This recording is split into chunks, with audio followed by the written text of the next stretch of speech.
Guys, today is April 17th, 2019. I want to talk to Africans all over the world. Africans. Specifically, African leaders, the presidents of African countries. I want to talk to the millionaires and billionaires in Africa. You've made it. Africa gave you everything you have today, all the mineral resources, the oil, the gold, the diamond. You've made it. You've made it big.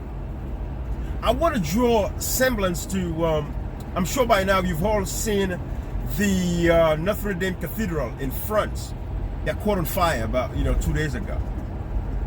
Well, the outstanding thing, that caught my attention, and I'm trying to relate that to us as Africans, is the fact that in less than 48 hours of the Notre Dame Cathedral caught, catching fire, there's been over $700 million in donations already towards rebuilding this cathedral. Mind you, this is a building, just a building. Of course, it's over, a couple of hundred years old, since the 1300s. So we're talking about almost 1,000 years old, almost. White people, they've come together, and they're going to rebuild that cathedral in less than 5 years. It's going to cost maybe billions of dollars. Billions of dollars. Okay, now let's relate this to Africa. First of all, let's go to the hurricane that happened in Mozambique recently. I think on March 14th, last month. This hurricane blew through. We don't even hear about that. We're not even hearing about that right now. It's like those people, the fate that have met them, that's it for them. They're going to have to survive for themselves. That's how Africans treat Africans. Like, there's nowhere else in the world where problems strike white people, where white people don't come in and intervene immediately and just strike it right there. That is where, websites or, website like the GoFundMe's and all of those kind of, apps have taken up, because that's how people come together to help themselves. That's how apps, apps like the GoFundMe and, a Kickstarter, all of those kicked off. Because white people, when they have problems, like hurricanes or tornadoes blew through their cities, they come together real fast to raise money and help those family members. They think about those kids, that are being affected by all of that. And they come together real quick and take care of their people. Africans, there's nothing like that. Maybe a few here and there would just do what they do. But it's not like it's a community thing where everybody think as Africans, say, hey, our people are suffering. So what is happening to the people of Mozambique? African leaders, African philanthropists, billionaires and millionaires of Africa. I think it's about time you guys set up like a committee of something, of some sort, where, you rich guys would say, you know what, whatever, anything happens to Africa, we're going to come together. And Africans, I'm not going to leave it to just the rich people. Us as Africans, it doesn't matter how much you have. But I can tell you this, the best way you can have everything in this world is to give a little to somebody that needs it elsewhere. That's the only way you can have everything in this world. It's not all about the riches, it's not all about the money. It's about giving a lending hand in times of needs of others. So I want to appeal to Africans. Take this example from the white folks. If anything, let us take the example. They come together, they help themselves. They form a pool, they come together, they take care of themselves, of their people, they take care of themselves, they take care of their kind. What are we doing as Africans? Let us look at all the problems that Africans are going through. Lack of healthcare, lack of electricity, lack of good running water, lack of education. African leaders are still traveling overseas to come and get medical care.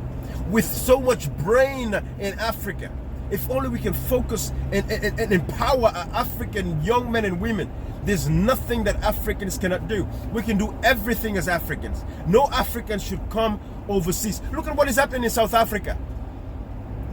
Do I have a problem with people saying my country is my country? No, I don't have a problem with that. But for people of African descent to be mutilating and burning other Africans alive, killing them, stoning them to death because they don't want them in their country, as Africans, that's a travesty. Every African should be concerned. Every African should be perturbed by that kind of thing. Africans, we have to love ourselves. If we don't love ourselves, who's going to love us? So I'm calling on Africans, just like the white people have come together to rebuild Notre Dame. Let African leaders come together and rebuild Africa. Rebuild infrastructure in Africa. Rebuild the people of Africa. The suicide rate in Africa is rising every day. Africans are beginning to kill themselves. Can you imagine what it takes for a black person to resort to suicide? It takes a lot. that means that it's like all hope is gone. There are people just walking the streets today, clueless. They don't even know where they're going because they don't even know where the next meal is going to come from. In Africa, it's happening. Whilst a lot of you have so much, you have monies in your houses, stored in rooms. There's a whole room filled with money, dollars, your currency, your local currency, and all of that kind of stuff in Africa. But there are people out there that cannot even afford to buy food to eat for the day in Africa. This is a cry for Africans to look into the mirror. Look into the mirror. I want you to be touched when you watch this video today. You're an African, you're rich, you're an African, you have what it takes. You're a billionaire, you're a president.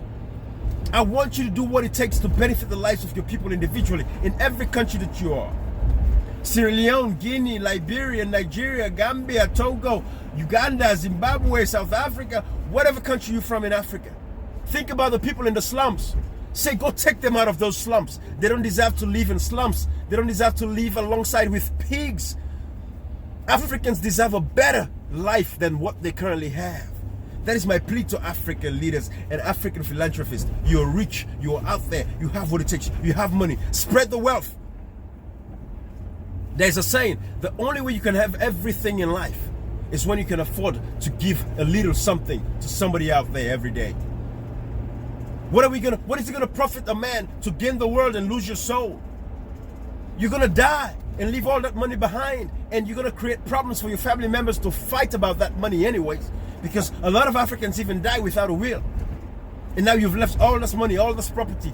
It's properties all over the world.